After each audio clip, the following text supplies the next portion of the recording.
Berretta Music Academy. He's been teaching for over 20 years, and he decided to expand his business. And this is amazing, dude, what you have done. This is really beautiful what you've done. He's been teaching kids for over 20 years, right? Yeah.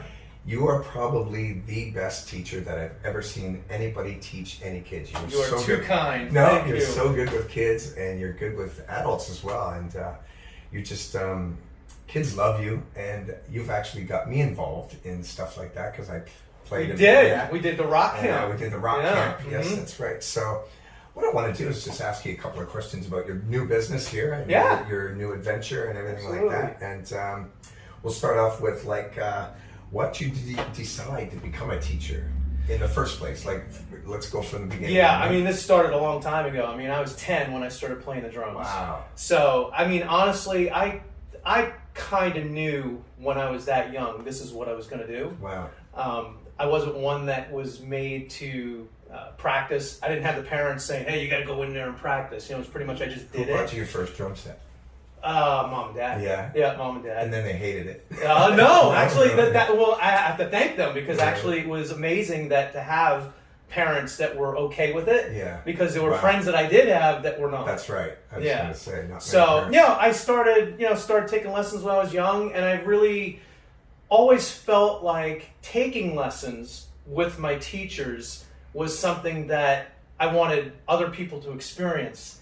I wanted them to experience what I was experiencing sitting in the chair taking the lessons. I get it. So, fast forward years and years of taking different lessons and going to California. I went to Musicians Institute, which actually Ray was one of the teachers out there, which is pretty cool, who's now in Corn. Yeah.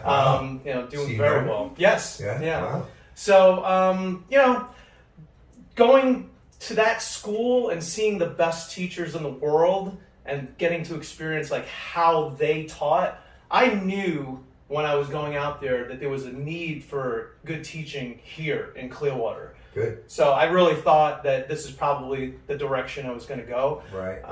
I always felt giving back, so I felt like doing gigs and just doing gigs, I didn't get the reward that I was looking for.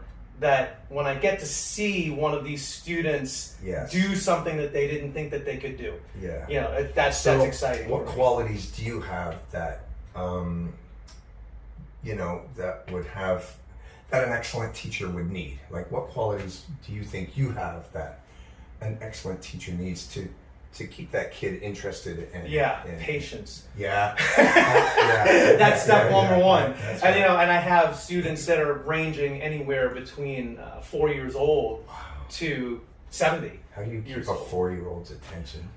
It sometimes can be challenging, but you have to teach someone who's 4 differently than you teach somebody who's 10. Wow. Or someone who's 15. So I know a couple of your students, and one of them is a girl, and Galbraith. Taylor. Taylor is doing awesome. She's I'm so amazing. Proud of her. She's like one of the top drummers in this whole community right now. People are really getting to know her name now, and it's exciting. And I didn't realize she was playing over the Jazz Festival. Wow. The Clearwater Jazz Festival was just like a month ago. Wow. So, on the big stage. So some of your teachers, or some of your students are like crazy. Yeah. What's the most positive teaching experience that you've had? Like what is the... Positive teaching experience would be to see them do something that they didn't think that they could do. Another thing, you just mentioned Taylor, getting to see my students get on stage and play. Yeah. Seeing the end result. That's the end result. So where they're working hard doing their lessons, and then to see how they evolve, and then get to see them do what I like to do, which is perform as well. Yeah.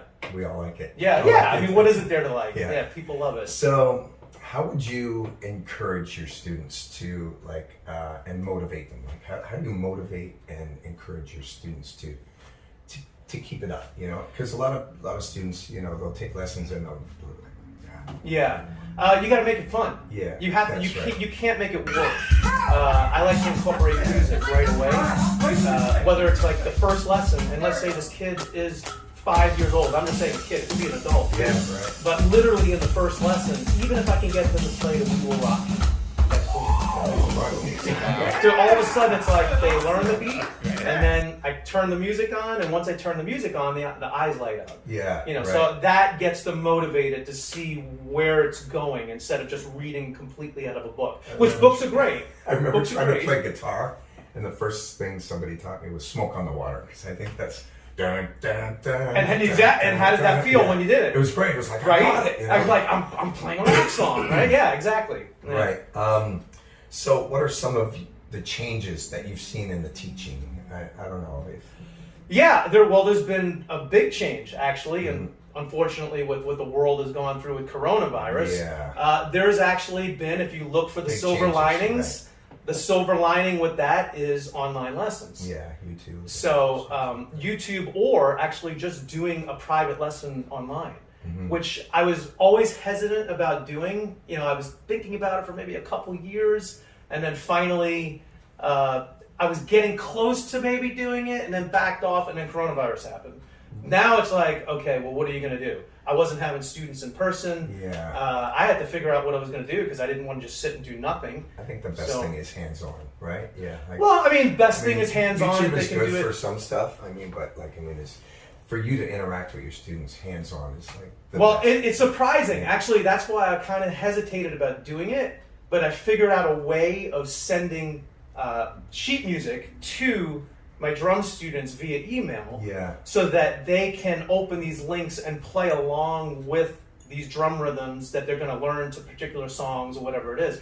The thing that kind of pushed it after the coronavirus was I had a kid who came and saw me at Jimmy B's. You know Jimmy B's very well, right? And played the gigs there. And she was from Germany. Oh. She was 5 years old, enamored with the drums, wanted to get a picture. Of course, get her drumstick, what we do on stage. And then I said, there's going to be a point where I'm going to do lessons online. Let's exchange numbers. So exchange Facebook Messenger, because we weren't calling each other from Germany to Florida. Right. And once coronavirus happened, I said, hey, look, I'm going to do online lessons. I want you guys to be the first ones, and let's give this a shot. They're still taking lessons now. And it's been, a year and a half. Oh, wow. So awesome. And it's been going great. So the online lessons is definitely a direction that I've seen a lot of different teachers start to embrace, kind of because they had to. But it's been a decent turnout. It expands the amount of lessons you can do. Because now I can do, like I say, he's in Germany. Yeah. I have a student that's in New Hampshire. Wow. So it's turned out really well. It's like a lot of bands with the coronavirus, all the venues were obviously closed down, so a lot of bands kind of broke up. Yeah. It's a shame. Yeah, it's horrible. What stereotypes are there in teachers? What do you see?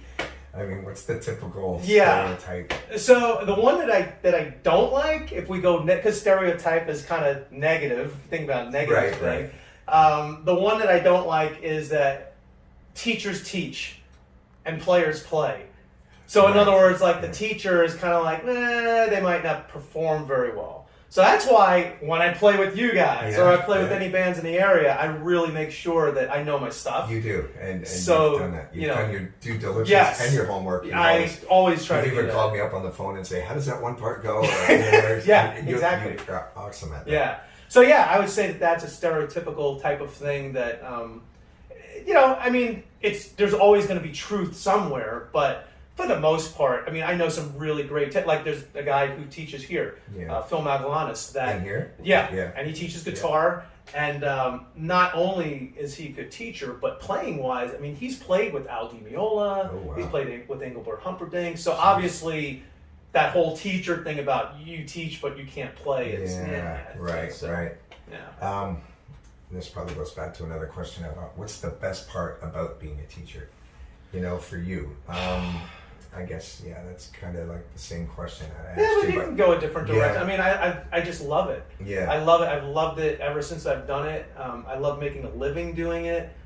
Like you said, it's been over 20 years. It's been over 20 I've known you for over 10 years now, and I know time flies. You've always crazy. been excited about it. Yeah. Whereas I know a lot of guys that play guitar or drums and everything, and it's like, have you ever thought about teaching? They're like, I don't want to do that. It's not for everyone. It's really not. Yeah, and like I said, when you said about the qualities, having patience. Yeah. not everybody has that, and it's okay. Yeah. It's not for everybody. Right. You know, so that's Awesome, pretty much dude. Last question is, what's the best part about being a teacher for you? Like, we're thinking,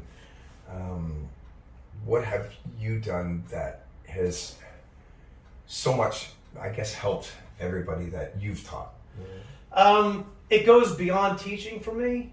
It's impacting lives. Yeah. You know, I always said, like, with this place, I want to impact lives one at a time. Yeah.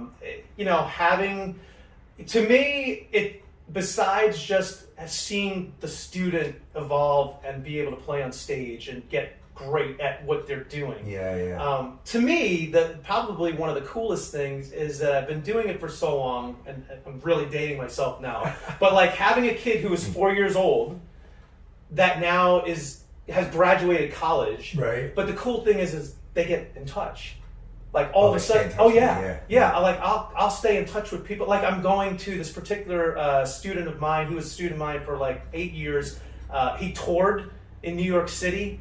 Made a name for himself playing drums, which I was so proud of him for doing. He's getting married in December. He invited me to the wedding. He's still drumming today. Yeah. Wow. So a lot of your students are still drumming. Yeah. And so what music lessons do we have here? We have drumming lessons. Yep. Piano lessons. Yep.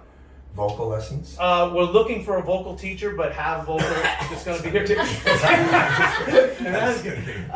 Guitar. Guitar. Bass guitar. Nice. Violin. I heard saxophone. Yep. Saxophone. Wow, really? Yep. Wow. Cool. Yeah. So we're building. This is we're very building. Cool. I'm very proud of you, man. This was Thank really, you. really cool and exciting for you. And I wish you all the best and all the success and everything like that. And it's good to see you, man. Let's keep in touch. Absolutely. Yes. Thank you so much, man. You're welcome.